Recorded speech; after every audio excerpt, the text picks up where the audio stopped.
is ATL Day Ones, part of Locked On Sports Atlanta. And it starts now.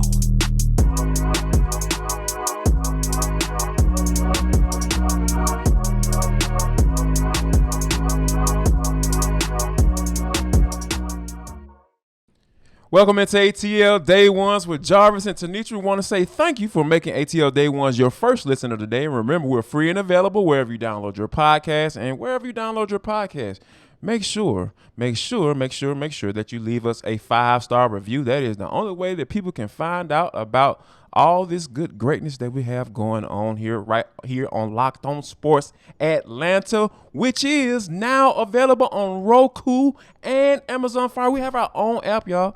Locked On Falcons, Locked On Hawks, Locked On Bulldogs, all of that good stuff is right there for you.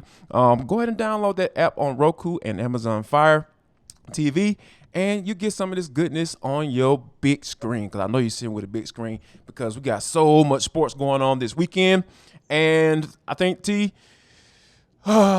Braves got to get a win tonight. And when you actually think about what's going on with the Atlanta Falcons, they have a test as well against this vaunted running game with the Cleveland Browns. We'll talk about that. And last but not least, and for the culture, we're going to jump into a little homecoming season. So, yeah, for all you folks that don't know, we're going to get into all of that. But first, we got to talk about tonight. The Braves take on the New York Mets. It is Max Fried versus Jacob DeGrom, T. And when you think about this matchup, both managers, Ryan Snicker, he prepared himself to have Max Fried set up, and the Mets actually prepared themselves to have, Jacob DeGrom on the mound as well. So when you think about it, both teams have been looking forward to this series for quite some time. Indeed. So to me, the most important thing about tonight is to get a win, because Unfortunately for the Braves, they didn't get the sweep against the Nats, so they kind of put their own backs up against the wall.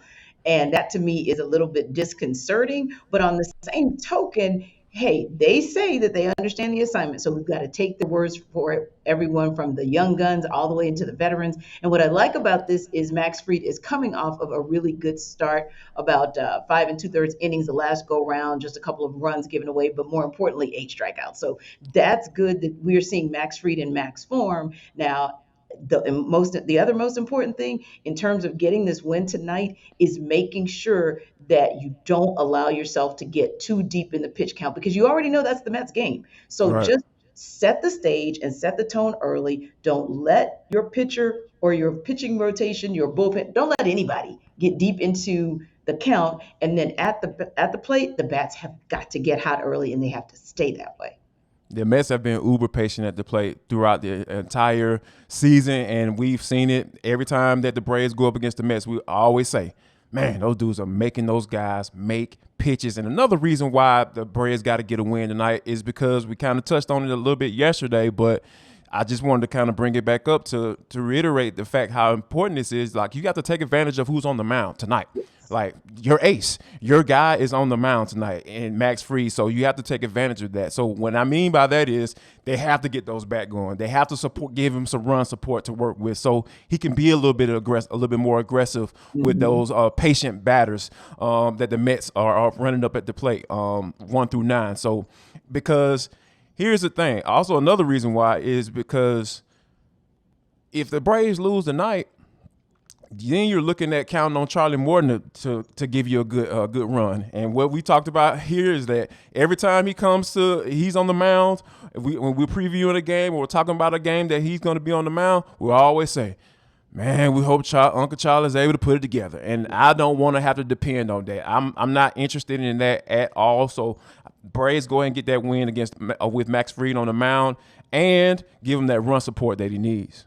Yeah, and this also is important because if you get this win in game 1 and game 2, and hopefully game 3, then you have a little bit more to play with when you go to Miami to face the Marlins, because essentially you have 6 games. Now, best case scenario, you go 6-0 because assures you that you're going to control your own destiny, right? But at a minimum, you got to go 2-1, and then you're going to have to go down to Miami and take them all. 5-1 is the only thing you could do less than 6-0. 4-2, you're almost guaranteed play in the wild card game. And really and truly, I'm thinking to myself, whether it's the Padres, whether it's the Phillies, whether it's the Brewers, just don't want to even be in that position. So like you said, take advantage of getting this done tonight and hopefully tomorrow night as well with Kyle Wright on the mound against Max Scherzer. That way, not to say that you want anything to just happen on Sunday, but at least you're not relying on Sunday as much. And the other piece there is this: if you have to rely on Sunday, at least it's not the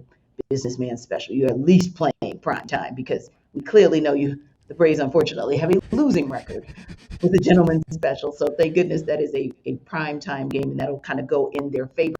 And I think in terms of postseason, what they do in this series is going to tell you whether this 2022 team is as good, better, or not as good as the world champions from 2021. And I think the main thing is that, with the guy that didn't participate in that run last year in Ronald Acuna, Yes. That's why I feel like he's so vital when it comes to his performance going into this postseason, because we already know the Braves are going to be there, right? It's just a matter of how soon they play, because, if they, like you mentioned, if they play in that wild card round, it's going to be a pretty quick turnaround, and that's going to, unfortunately, may or may not, Spencer Strider may or may not be able to participate in that first series, more than likely not. So this is why we say this is vital for them to get this win. And I know it may be a tall task, but Braves need to be talking about a sweep here, T. But I think that, we're talking about, whether or not the Braves need to get a win. But I think one of the things that we pretty much know more than likely they're going to get a win, but I think it's how they win is going to be the case, and that's with the Georgia Bulldogs. They take on Missouri.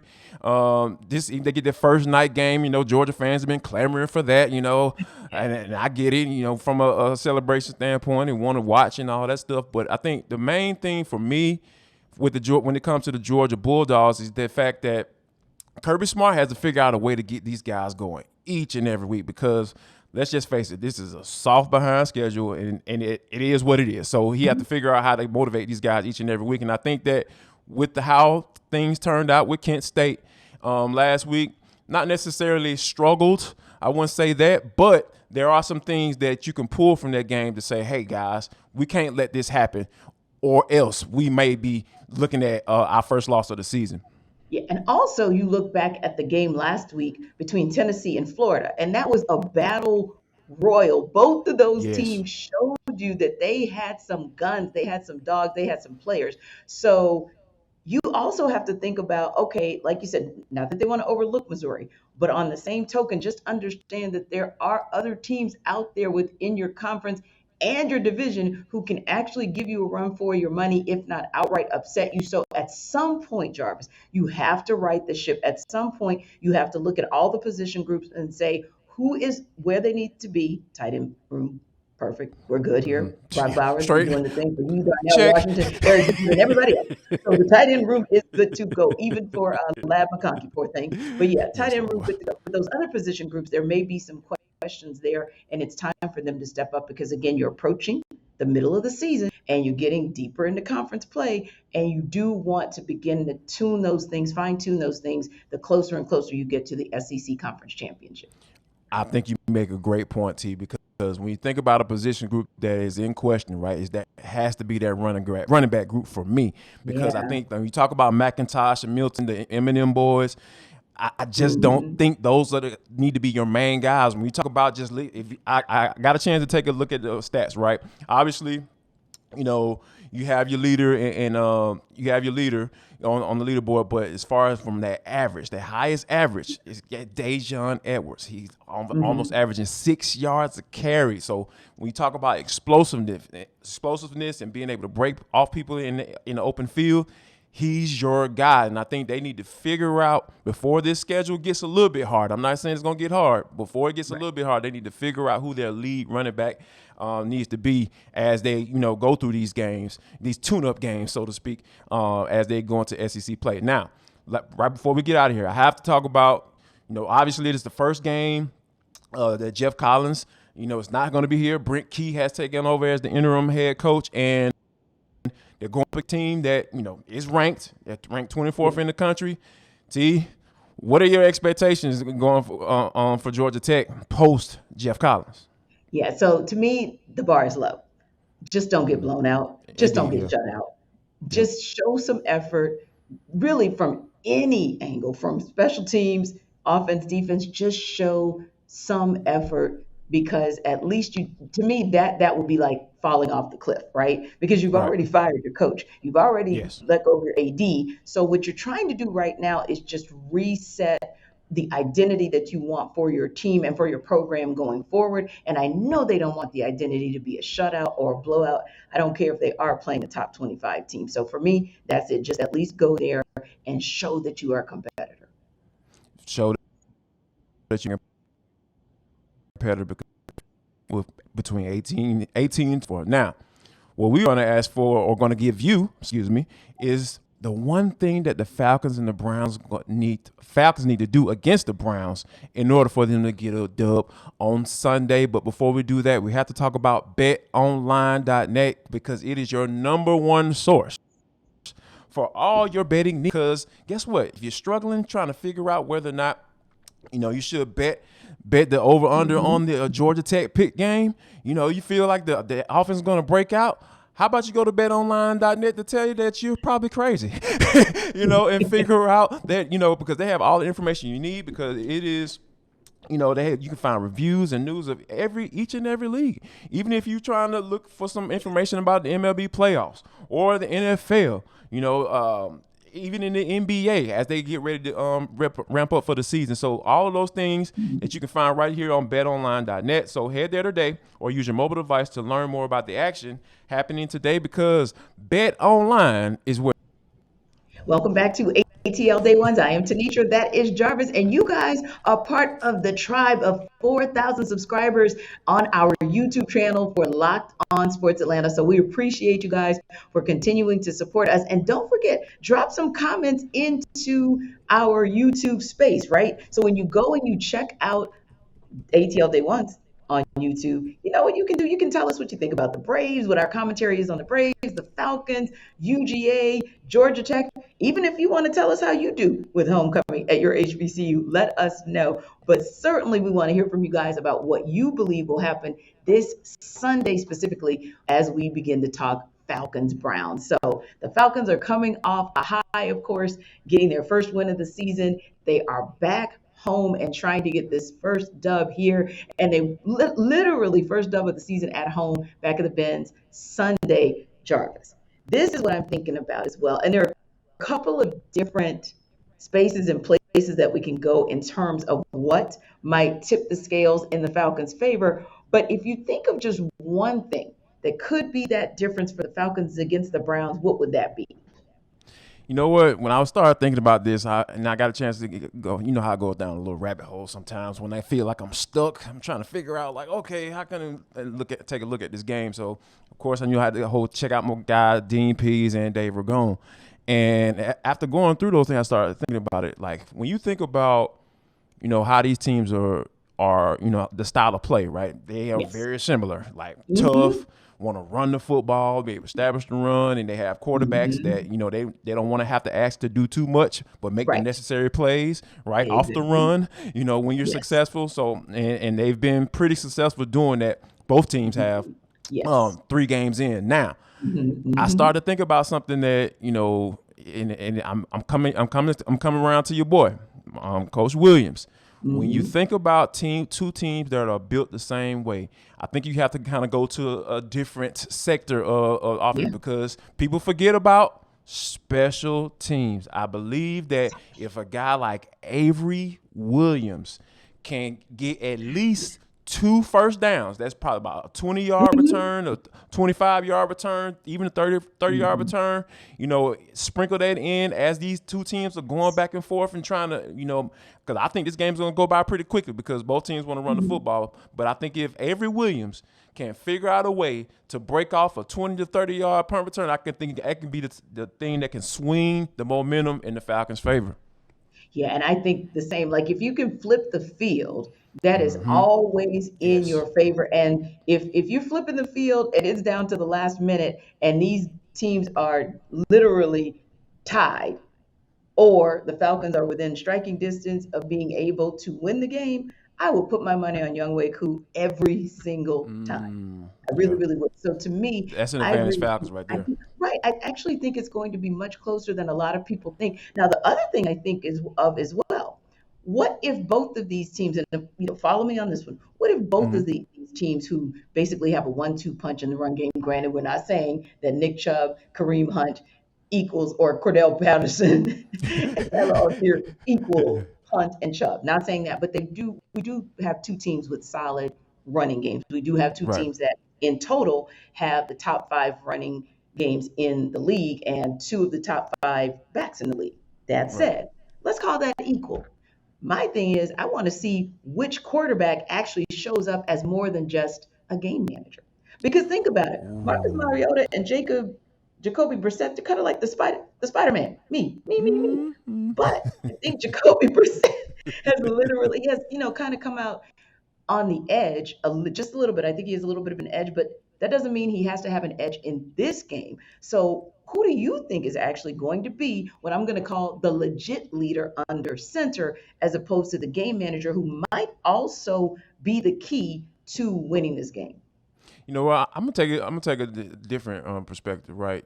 Just from looking on the opposite end. I'm not gonna necessarily look at game manager. Not saying that's what you were saying as far as being a negative, because Right. Jacoby Brissett is a guy who really doesn't turn the football over. And There when you you think go. about the teams Yeah. that he's played on, he's played for the Yes. Colts, played for the Patriots. Patriots. They're all within the same, in that same kind of division as far as the Patriots go and the Dolphins, and so to speak. So that means that teams like what they see. So hey, if we got an opportunity to bring a guy like this on, we know exactly what we're going to get. And I think that I trust Brissett a little bit more than I trust Mariota, because we talked about this yesterday.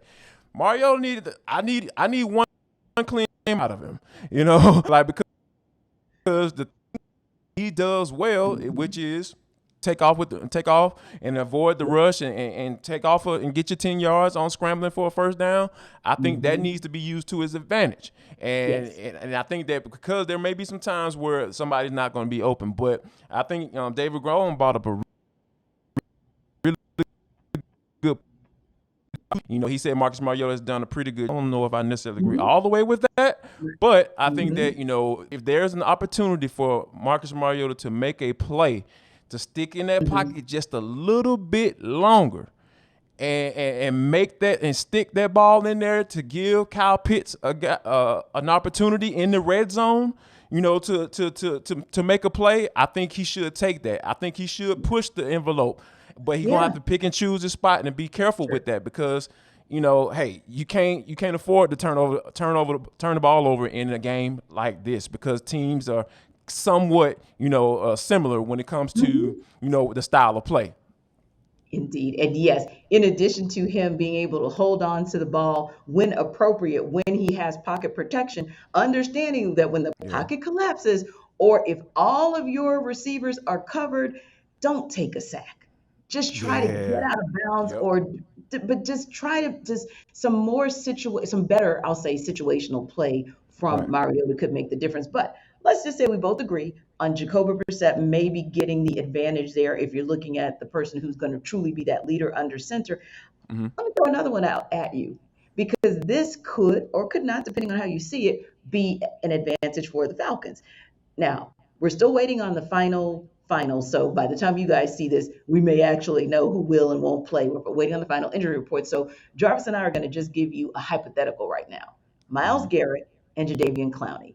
One can play, both can play, neither can play for the Browns. So my question is this: how do the Falcons kind of game plan for that? And if any of those scenarios, one plays, both play, neither plays, do you see any of those scenarios being advantage Falcons? I see neither of them playing being an advantage for the Falcons, but but if you're talking about, and also if Myles Garrett doesn't play and Jadeveon plays, I can see that being somewhat of almost a push, maybe depending on how things play out. The Falcons be taking advantage of that. But if both of those mofos play, excuse my language, kids, but oh my goodness, Oh the my Falcons are goodness. going to be in big test, and I think that the number one guy who's going to be tested the most has to be Jake Matthews, because he talked about it this week as far as he's preparing as if Myles Garrett is going to play. And he is a smart man, because if Garrett plays, that means he's healthy enough to be effective. And Myles Garrett at 75% is probably better than a lot of starting defensive ends. Right. A lot of starting defensive end in this league. 75% Garrett, I'll take that any day over 100% of a lot of them. So, yeah, I think there are two of those scenarios Falcons take advantage. But if Myles Garrett ends up playing and Jadeveon Clowney, we're going to be in for a long game, I believe. Yeah, I think so as well. But I want to go back to something that you said that I think might be advantage Falcons as well, and that is if given the opportunity. And I definitely hedge my bets on Arthur Smith being able to call this kind of game in what I'm about to say. If Marcus Mariota is able to open it up and get deep with Kyle Pitts, get deep again with Drake London, I think that could be advantage Falcons as well, because let's face it, the one area of weakness for the defense really is their secondary. The one area for the Browns defense more than anything is their secondary. So they can be exploited if Mariota can do his job. And to your point, if the O-line can give him the time that he needs to hopefully find the first guy in his progression, but if not, have the opportunity to find the second guy in his progression, because there are some leaks in that secondary for the Browns. So that's one thing that I think, if played the right way, could be an advantage for the Falcons as well. But I think it'll be very interesting, because on the flip side, now the word that you and I have heard for the most part out of Flowery Branch is that Cordero Patterson really is resting that knee to get back in play on Sunday. But I think this may be one of those situations where we're watching a chess game for both teams to see, okay, who really is going to play? Are we going to see CP? Are we going to see Garrett?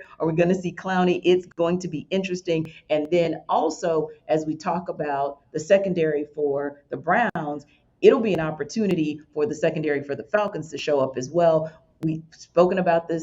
AJ Terrell and kind of the ups and downs we've seen from him this season. I don't think all of that is necessarily AJ Terrell. Sometimes that's just a good ball thrown by the quarterback. It and happens. that's that receiver getting a ball that where it's placed where only he can get it, right? But I do think this is an opportunity where we'll see AJ Terrell maybe go up against Amari Cooper and kind of see how that plays out. And the fact that there's an opportunity to limit big plays early. And if you can do that, that could be positive for the Falcons too. Yeah, and I think that you'll be able to we have a pretty good indication as to how that's going to play out, whether or not they're going to be able to contain those big plays, if they are stopping or at least containing the run. If they aren't allowing big plays in the run game, you know, you can play the long game, because I'm with Dean Pease. Like, they can't rush forward and get pressure consistently. So, yeah, you're going to have to pick and choose your spots, and I think that Dean Pease is going to do that. So if they are able to contain that run, there's some potentially you're going to have to force Jacoby Brissett to make a play. And then when you're doing that, hey, I like my odds as a defensive coordinator. Indeed. And I like the odds for the Falcons. And also, I like the odds for me to actually get up on time tomorrow morning and Sunday, because I've got early morning weekends, if I take my coffee AM. The tea side, of course. If I get my coffee AM, then I'm good to go, because I do not like waking up early on weekends, but I'll do it if I have to when I have something like coffee AM nearby. So as we tell you guys all the time, you always want to support local business. You always want to support small business as well. And they are the best small batch roaster in the country, right here in your backyard in Atlanta. And the good thing about them is they really do go all over the country, all over the world, getting the best ingredients for the coffee. And that's why when you order it, it's fresh and it tastes fresh and it tastes different, because they're going out there to get you the kind of coffee that hits different. So if you want to know more about it, you want to make an order, you go to coffeeam.com/locked on. And if it's your first order, you can get 15% off. But I hope it's not your first order. Not that I don't want you to get your 15%, but I do want you to go back and be a repeat customer for the coffee, the tea, and the gift set. Again, coffeeam.com/locked on. Get your 15% off on the first order and get your friends a gift. Don't keep it to yourself, just like we don't want you to keep this show to yourself. So when we come back, you guys know we are happy, supportive, excited HBCU grads, and we're going to tell you all about what season it is for HBCUs on the other side. Final segment of ATL Day Ones with Jarvis and Tenitra. We want to say thank you for rocking with us throughout the entire show. We really appreciate you. We also thank you for downloads wherever you get your podcast. And remember, wherever you get your podcast, make sure you give us a 5-star review. We really appreciate you for that in advance. But this is For the Culture. It is the intersection between sports, entertainment, and the culture. And sometimes we want to talk about, because that's how we get down on this show. Today is no different, T. When you think about this time of year, as we go into the month of October, it is homecoming season. For those of you who don't know, like, what that may mean, when HBCUs have homecoming, it is a big deal. I see my guy, Hugh Douglas, he was talking about Central State's homecoming, and he was talking about being carried out, for the weekends, and, consuming a lot of alcohol and all that good adult stuff. And I also saw a clip of Deion Sanders talking about playing Alabama State for their homecoming and him taking that personally. T, go ahead and give the folks like what this season really means, because, I get a little amped up when I started talking about homecoming season. Well, it's interesting because I'm thinking to myself, I'm amped up, but on the same token, I'm kind of like tired already, because literally yesterday, or I would say Wednesday officially, marked the 5 weeks out for homecoming for Xavier, right? So I'm the outgoing national homecoming fundraising chair and the incoming chair for just one event, but it's our largest event. It's our Welcome to Homecoming event. So that's where we are. But it's really, right? So I'm exhausted, people. But yeah, I think it's really exciting because we take it so seriously. And the thing about it is, this is such a season, just a great season for us as HBCU grads of recognition, period, because we know that there is a 3-day conference that's going to take place, or has taken place rather, in DC, honoring HBCUs, to talk a little bit about what some of our challenges are, but also to amplify our contributions, whether it's in the classroom or on the field. So I appreciate that we have that opportunity to just continue to shine. But this, man, listen, homecoming is like recess, playtime, after school, weekends. I don't know. It's like all rolled up into one. And so we kick off the season this weekend with Bowie State, Winston-Salem State, Fort Valley State, your nemesis, Alabama A&M, Lincoln in Missouri, and Bluefield State. So yeah, homecoming season is here. In fact, you know what I was doing earlier today that I probably shouldn't have been doing between breaks at my other job? Talk to me. For Spellhouse Homecoming, because it's back. It is so big, Jarvis, that you actually need a ticket just to get on the grounds this year. Ooh, Lord. Well, yeah, it's so crazy, because I'm just kind of, things have just been going so fast for me in these past 6 months. I don't know if you guys maybe figured that out yet, but I've been trying to catch up. So I actually just got a chance to look at the schedule, and I was just like, okay, so who we play for homecoming? Because I was a little concerned about it, because everybody talking about their homecoming. When is mine? Right. So we play against Benedict College. Okay. On the 15th of October. So I'm really looking forward to that, because, when I played, oh man, I'm sounding old now. When I played, we used to spank Benedict. They weren't hitting on anything. And I came across I was going through my Twitter timeline this morning, and I came across a guy up here talking about how they run the East, because Albany State and Benedict are in the Eastern Division of the SIAC and everything. Was saying, oh, we run the East. I was like, since when? Like, where have I been? Have I just been out of pocket for a long time? But when you think about it, it's just really cool to see the trash talk, because I think that's what a lot of people don't understand about HBCUs. Like, it's all love when we get together. Yes. However, if you don't represent your school, once we all get together, that says a lot about your school and what you got going on. But for me, T, I'm always gonna represent what I got going on, and Lord knows you're gonna represent for your school as well. Of course. Yeah, like for real. Like yesterday, I was literally going back and forth with my co-chair for tailgate, and we were talking. He sent me an exclusive on some gear. And my first question to him was, I said, well, first of all, I picked what I wanted. He was like, I knew you were going to pick that one, this funky sweater. And I was like, you know me so well, coach here. And then my next question was, did you send this out to the rest of the Xavier community? Because I need to know, because I need exclusive stuff on. Why am I telling you guys this? Because you win the day for homecoming. It's all about winning the day. Who rocked the hottest gear? Who looks Of the course. best? Like fine wine and all that good stuff. So we were having that conversation yesterday.